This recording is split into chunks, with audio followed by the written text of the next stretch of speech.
اليوم سالفتنا عن سالفة قصيدة نشودة المطر للشاعر العراقي الكبير بدر شاكر السياب رحمة الله عليه. وقصة القصيدة هذه اختلفوا بعض الرواة عن صحة القصة، ولكن الأغلبية اتفقوا على صحة القصة قصيدة نشودة المطر.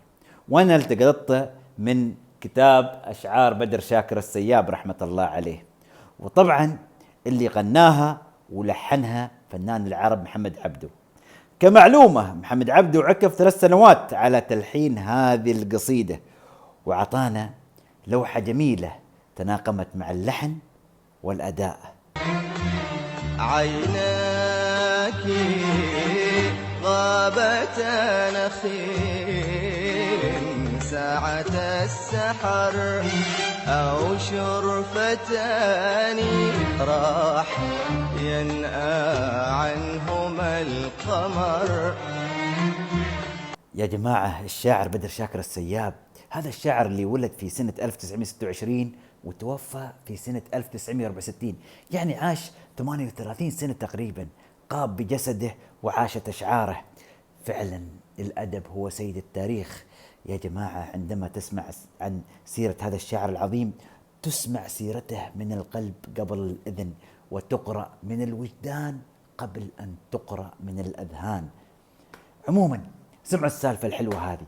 في بداية الخمسينات من القرن الماضي مرت على العراق اضطرابات سياسية أدت هذه الاضطرابات إلى ركود اقتصادي وساءت الأحوال الاجتماعية، وتألم العراق. وتعرفون عندما يتألم العراق يتألم الكل من حوله.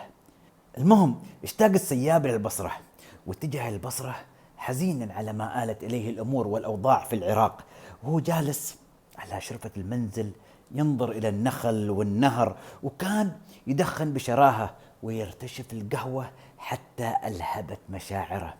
هو يتمعن بالنخيل، طبعا كل نخلة لها عطرها الخاص وإحساسها الخاص، ولكن جمال العراق لا يضاهيه عطر ولا لون ولا إحساس. وهو ينظر إلى ليل العراق الذي يتألم بصمت، فتصارعت أفكاره وتبعثرت آماله وتلملمت مشاعره لينسج من خيوط حاسيسه انشودة المطر. البعض يعتقد بأن قصيدة انشودة المطر قصيدة غزلية، ولكن كان السياب يتغزل بالعراق، كتبها بأنين العراق اللي تصاعدت من رئته آهات الفرات. تاره يشبه العراق بالقابات النخيل، وتاره يشبهها بالطفل اللي فقد أمه، كالطفل الذي يحتاج إلى قلب ولا إلى عقل. دخلت هذه القصيدة في تشبيهات وتناقضات، وكانت متأججة بالعاطفة والحياة والخيال، وهذا يدل على إبداع السياب بامتلاكه إيقاع رائع لناصية اللقة. وتاره يتخيل أنه ذهب إلى أحضان بغداد حتى يكفكف حزنها ويمسح دمعة تصارع مغلتيها.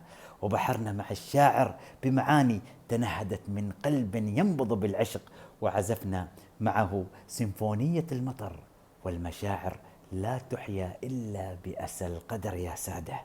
كانت كلمات تتحرك بنغم يطرب شروق فجر جديد للعراق، وأمل يلوح في الأفق، فيرسل رسالة بأن العراق قد يصاب بالنكسات ويصمد ويسقط كي ينهض من جديد.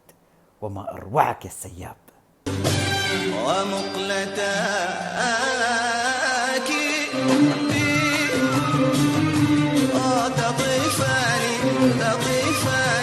تطيفان مع المطر وعبر أمواج الخليج تمسح البروق شواطئ الخليج بالنجوم والمحار، كأنها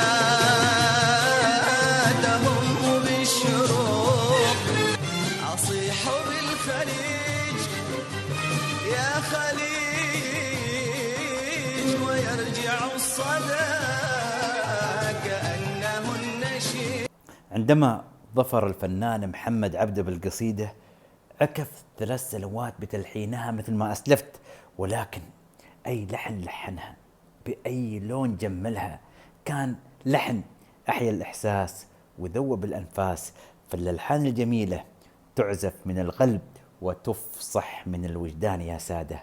ولهذا رائعة نشودة المطر لا تزال إلى الآن تمشي في قلوب الأجيال.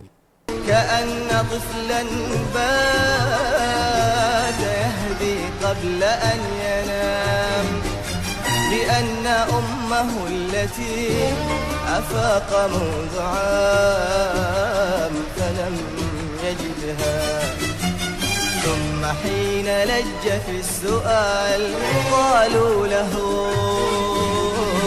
بعد غد تعود، لا بد أن تعود. ستعود بحضارتها وعراقتها وطيبة شعبها. يتغير الزمن وتتبدل البلاد، ولكن ستبقى خصال أهل العراق راسخة كالجبال. أشوفكم على خير.